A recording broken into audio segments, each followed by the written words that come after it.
Quand des dissidents UMP font alliance avec le Front National. Pour ces municipales, c'est une situation inédite à Corba. Joëlle Natalini vient d'ailleurs d'être suspendue de l'UMP pour ça. Avec Philippe Tisserand, elle a rejoint le FN Maurice Dumontet sur une liste commune baptisée Rassemblement pour Corba. À ce jour, c'est inédit, oui. Moi, j'ai rencontré des gens de conviction, de droite républicaine, qui ont envie de s'investir, comme moi. Donc, j'ai trouvé ça très bien. Disons moi, ça s'est pas fait tout de suite parce qu'on se rencontre depuis le mois de septembre. Alors, plusieurs réunions, on a mis les choses au point naturellement. On est les premiers à faire cette alliance entre UMP et Front National. Je pense que si on réussit, je pense qu'il y aura d'autres alliances dans d'autres communes. Le maire socialiste sortant Jean-Claude Talbot, 67 ans, se représente avec une liste d'union de la gauche. Il ironise volontiers sur l'alliance des dissidents UMP avec le Front National. De toute façon, c'était écrit puisque depuis le début, il y avait mésentente à l'intérieur de l'UMP. Ils risquent de se faire manger par le grand méchant loup. Ils vont être manipulés, quoi, c'est clair. À deux, dans une liste Front National qui est bien dirigée par la fédération, je les sens pas bien, quoi. L'UMP de son côté a fait alliance avec l'UDI. La tête de liste est confiée à Pascal Dehar. Mais la bataille sera rude. Selon un sondage IFOP basé sur le résultat des législatives, Corba fait partie des communes qui pourraient basculer au Front National. L'étudiante de 20 ans retrouvée assassinée dimanche en Autriche à Kufstein était lyonnaise. Lucille Klobut était scolarisée à l'école de commerce ECE en 3e année et elle s'était rendue là-bas dans le cadre d'un programme Erasmus. Le directeur de son établissement est allé sur place avec la famille après le drame. Ici à Lyon, une salle de recueillement a été installée pour les autres élèves, encore sous le choc aujourd'hui.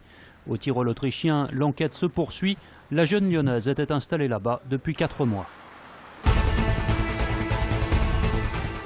Un nouvel espoir pour les anciens salariés de Renault Véhicules Industriels. Ce matin, lors d'une audience au tribunal administratif, le rapporteur public s'est prononcé en leur faveur.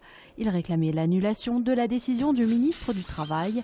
En janvier dernier, Michel Sapin avait refusé de classer les sites RVI comme établissement en contact avec l'amiante. Si le tribunal suivait les conclusions de son rapporteur public, dans la mesure où nous sommes dans un état de droit, eh bien le ministre devra se plier à la décision du tribunal et inscrire le site sur une période pour pouvoir donner droit à tous ces gens qui ont été exposés à cet agent cancérogène de partir plus tôt en pré-retraite. Une mesure qui concerne une centaine de salariés qui voient aujourd'hui la fin d'un long combat. Depuis 1998 que nous avons commencé la procédure avec l'APER et donc voilà, donc c'est effectivement ça fait longtemps que voilà qu'on est en attente et on espère qu'aujourd'hui on aura une issue favorable à notre demande. Il y avait des installations qui étaient calorifugées en amiante et puis il y avait d'autres secteurs comme les carrébus où il y avait des isolations aussi, les gens manipulaient de l'amiante pour isoler les véhicules. La décision du tribunal a été mise en délibéré. Présentation ce matin du recensement 2014. Il se déroulera du 16 janvier au 22 février. Objectif, connaître la population de la région pour adapter au mieux les politiques publiques et les équipements collectifs. Le Rhône est un département à forte croissance, plus 0,8% par an pour le pôle urbain de Lyon. La caractéristique du département du Rhône, c'est que c'est donc un département très urbain et il gagne de la population par excédent, par jeunesse de sa population et par excédent des naissances sur les décès, ce qu'on appelle l'accroissement naturel. En revanche, il en gagne peu par accroissement migratoire. Pourquoi ?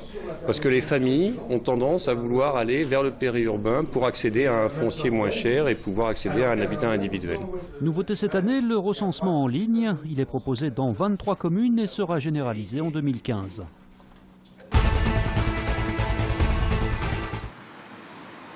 C'est l'image du jour, le T1 qui traverse pour la toute première fois le pont Raymond Barre.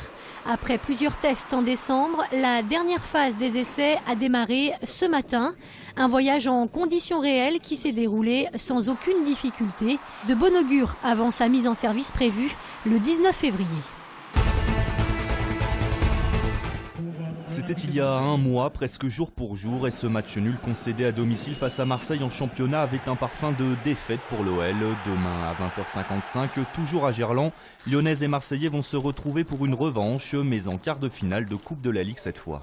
On repart plutôt bien et on a vraiment cet objectif de se qualifier pour l'Europe en finissant dans les 4 premiers. Après, si on n'y arrive pas, j'espère qu'on sera quand même qualifié grâce à une coupe. 44 victoires, l'Europe ne serait plus qu'à 2 matchs. C'est pourquoi demain soir, Rémi Garde alignera son équipe type avec en fer de lance le duo Grenier-Gourcuff. Tous deux buteurs samedi dernier face à Sochaux, les 2 milieux de terrain lyonnais ont chacun trouvé leur place dans ce milieu en losange. Et bien qu'ayant le même profil, font preuve d'une belle complémentarité. Il se trouve qu'en plus, ce sont 2 joueurs qui s'apprécient sur le terrain. Ils sont capables d'intervertir leurs 2 positions. Voilà, donc bon, c'est bien pour l'équipe. Maintenant, il faut que ça perdure sur le temps. Concernant les gardiens, même s'il s'agit d'un match de coupe, il semblerait qu'Anthony Lopez tienne la corde pour garder le but lyonnais. Rappelons que le 15 décembre dernier, en championnat, Rémi Vercoutre avait été fautif sur les 2 buts marseillais. Cela a sans doute compté dans l'esprit de Rémi Garde.